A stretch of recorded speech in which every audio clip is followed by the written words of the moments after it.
Muy buenos días, maestra, compañeras y Jaso. El día de hoy vamos a exponer el Ars Dictaminis o el arte de escribir cartas. Esto queda en manos de Ana Cecilia y su servidora Andrea Azucena. El objetivo de este trabajo es intentar explicar de forma clara la conformación de las cartas o del arte epistolar, a partir de lo que expone Sergio Pérez Cortés en La travesía de la escritura, y del mismo modo buscamos aclarar el valor de estos textos escritos desde su origen hasta el día de hoy. Como estructura de nuestra exposición vamos a tocar 6 puntos que son los siguientes. ¿Quién es el autor? Las cartas de la antigüedad. Estructura de una carta. Cómo escribir una carta. Las palabras de un amigo y la voz pública de la carta antigua.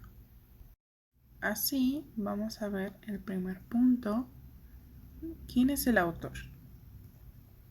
El doctor Sergio Pérez Cortés es profesor e investigador de tiempo completo del Departamento de Filosofía en la UAM Iztapalapa.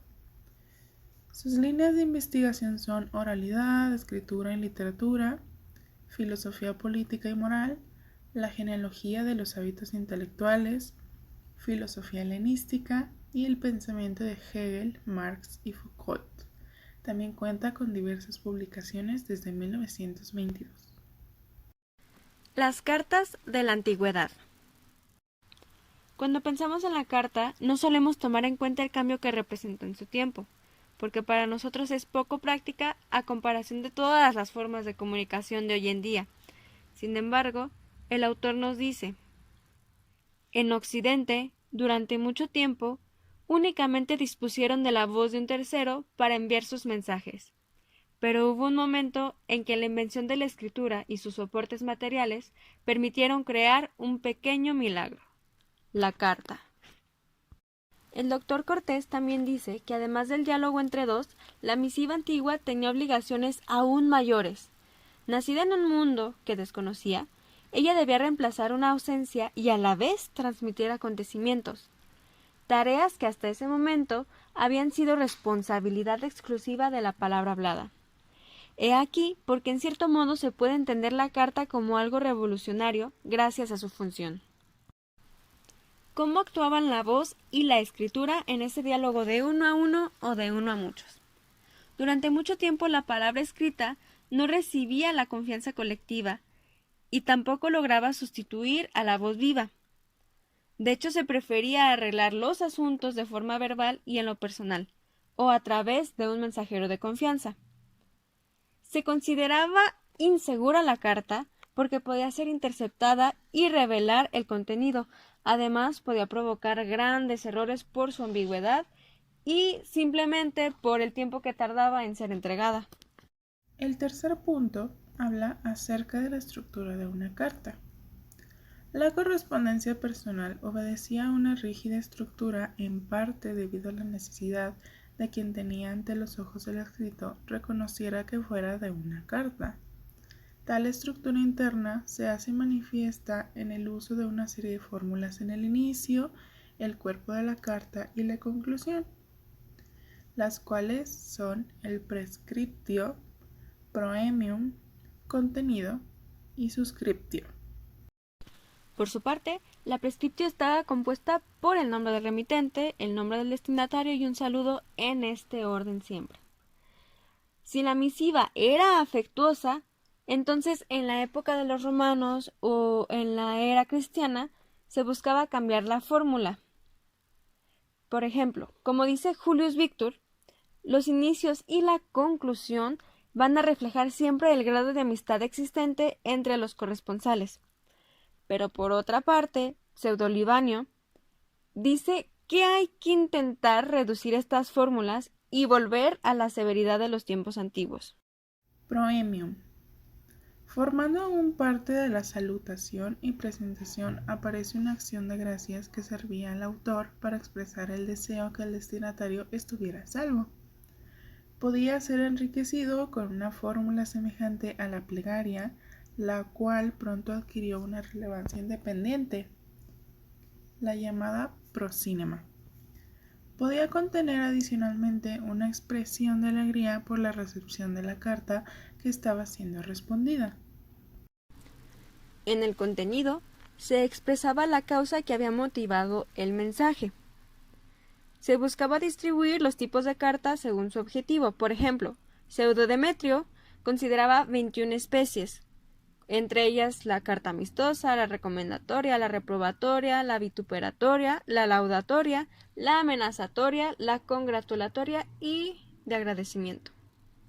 Por otra parte, Pseudo-Libanio llegaba a considerar el doble de especies que Pseudo-Demetrio y incluso añadía la carta amatoria a las especies. Conforme el carácter de la carta era más literario, entonces el contenido se iba acercando más a la retórica, que en ese entonces era la excelencia de la creación literaria. La mayoría de los tipos de carta estaban contenidos en la epideíctica o la panegírica, y buscaban enardecer a un público alabado o censurado.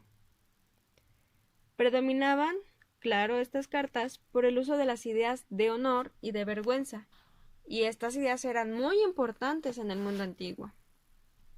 Respecto a los tópicos admitidos, y aclarando, tópicos no es tanto tema, sino ciertas reglamentaciones que tiene la carta, en este caso el contenido, dice que el mensaje debe ser breve, así que se intenta evitar temas que sean muy graves y que exigían mucha prolijidad, mucha claridad, no ser correctos. Y también se aconsejaba que cada misiva respondiera a un único tema. Y también hay que considerar que, esta brevedad no es absoluta, sino que se tiene que subordinar siempre a la claridad. En segundo lugar, el mensaje debe hacerse con términos cotidianos, evitando un ritmo que sea muy culto, el ornatus, o una excesiva sencillez, la humilitas. Pero hay que recordar que lo cotidiano se refería a la lengua coloquial de las personas cultas, no al habla vulgar. Y en tercer lugar, el mensaje debía ser elegante. Y el último es suscriptio. Concluía la misiva autentificando al remitente y saludando al destinatario, así como a sus parientes próximos. El autor solía escribir por sí mismo las últimas líneas del mensaje agregando un saludo afectuoso, la suscriptio y a veces la fecha y el lugar.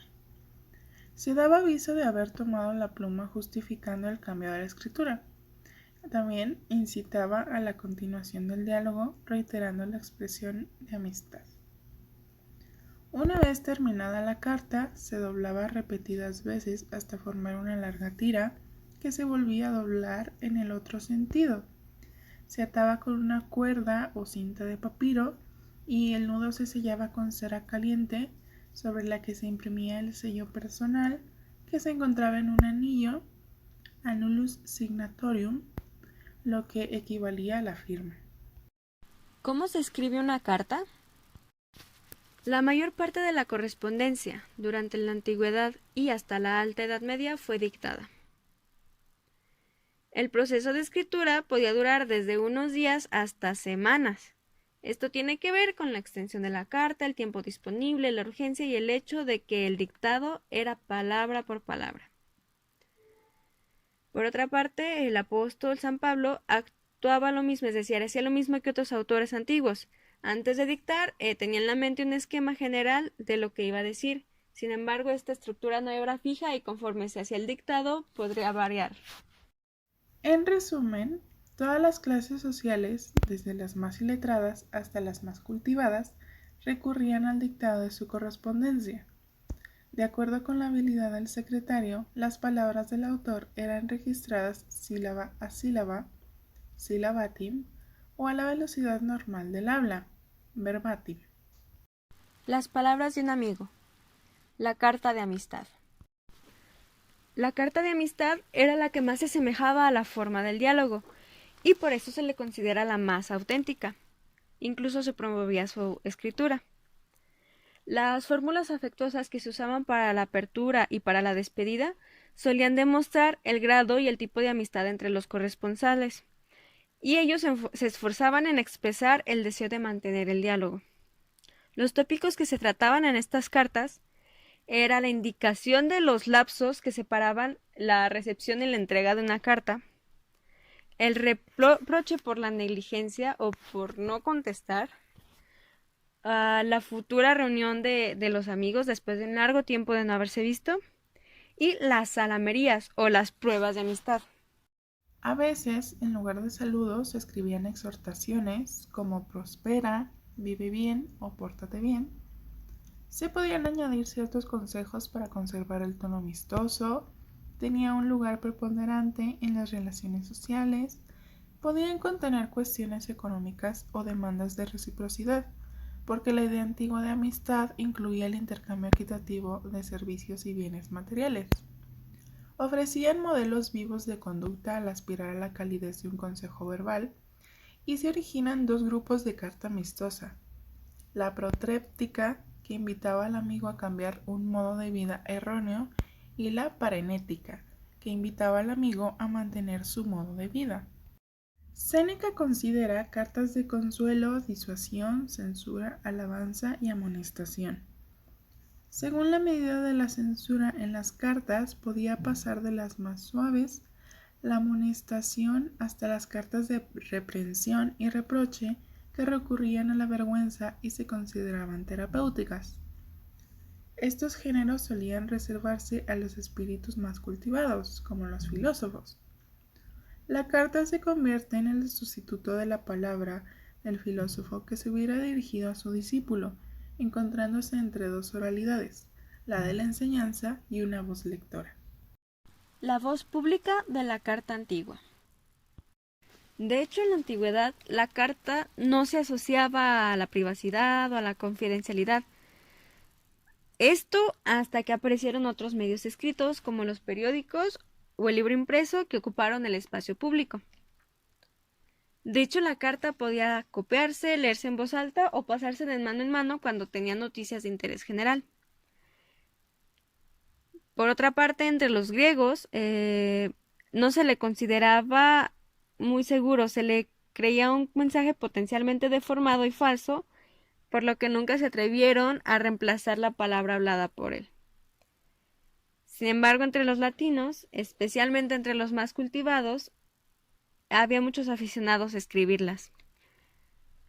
La correspondencia en este entonces se volvió de uso corriente gracias a que el tránsito en la península italiana era más seguro y más rápido, también gracias a que existían papiros en grandes cantidades y a que el nivel de alfabetización era mayor.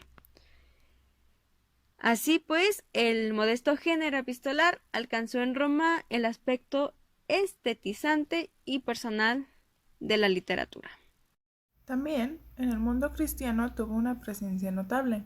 Por ejemplo, de los 27 documentos del Nuevo Testamento, 21 son cartas. Se concebían como documentos públicos que debían alcanzar una congregación, una región o el universo entero. Aún así, contienen un profundo componente de amistad y afecto basado en la fe compartida en Cristo. Además de útiles muestras de afección, eran testimonio del desarrollo espiritual del autor. De este modo, la carta equivalía a un medio masivo. Conservaban copias de los mensajes, lo que ayudaba a propagar su punto de vista, llegando incluso a reutilizar los textos de las copias retenidas. El intercambio no significaba la pérdida de la privacidad, porque las cartas solían dictarse en presencia de muchas personas y al recibirse se leían en voz alta.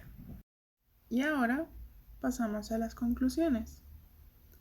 El texto trata estrictamente las cualidades técnicas de la creación de la carta sin retomar en algún momento una cuestión de inspiración, puesto que se enfoca en la técnica de la estructura para lograr una buena carta y cómo cambios en esta representan un tipo distinto de misiva, así como su uso en las sociedades helénica, latina y cristiana medieval con fines muy concretos para él o los remitentes. Esta fue nuestra exposición acerca del arte de escribir cartas, el Ars Dictaminis. Muchas gracias por su atención y esperamos sus comentarios y preguntas.